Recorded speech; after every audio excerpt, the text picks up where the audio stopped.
Hello అండి, ఈరోజు అయితే మనం తెలంగాణ స్పెషల్ అటుకుల మిక్చర్ అయితే చేసుకుందాము. ముందుగా అటుకుల్ని డ్రై రోస్ట్ అయితే చేసుకొని పిల్లలు ఒక ప్యాన్ పెట్టుకొని అందులో ఉల్లిపాయలు, పచ్చిమిరపకాయలు, ఎండుమిరపకాయలు కూడా వేసుకొని మంచిగా ఫ్రై చేసుకున్నాము.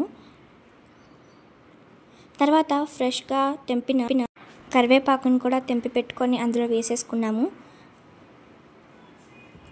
2 టేబుల్ స్పూన్ల పసుపు యాడ్ చేసామన్నమాట. తర్వాత ఈ పల్లీలను కూడా వేయించుకున్నాను అండ్ పుట్నాలను కూడా ఇందులో తీసేసుకున్నాను. తర్వాత 2 టేబుల్ స్పూన్ల సాల్ట్ అయితే ఈ మిక్చర్లో అండ్ 1.5 టేబుల్ స్పూన్ల సాల్ట్ అయితే ఈ అటుకుల్లో వేసేసుకున్నామన్నమాట. తర్వాత ఇంతకుముందు వేయించి పెట్టుకున్న ఈ అటుకుల్ని అండ్ పుట్నాలను కూడా ఇందులో యాడ్ చేసేసుకున్నాము.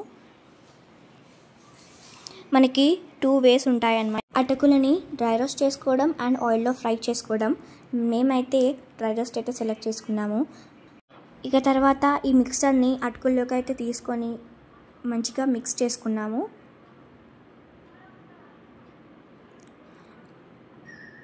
అంతా బాగా మిక్స్ అయిపోయాక ఇదైతే రెడీ టు సర్వ్ అన్నమాట.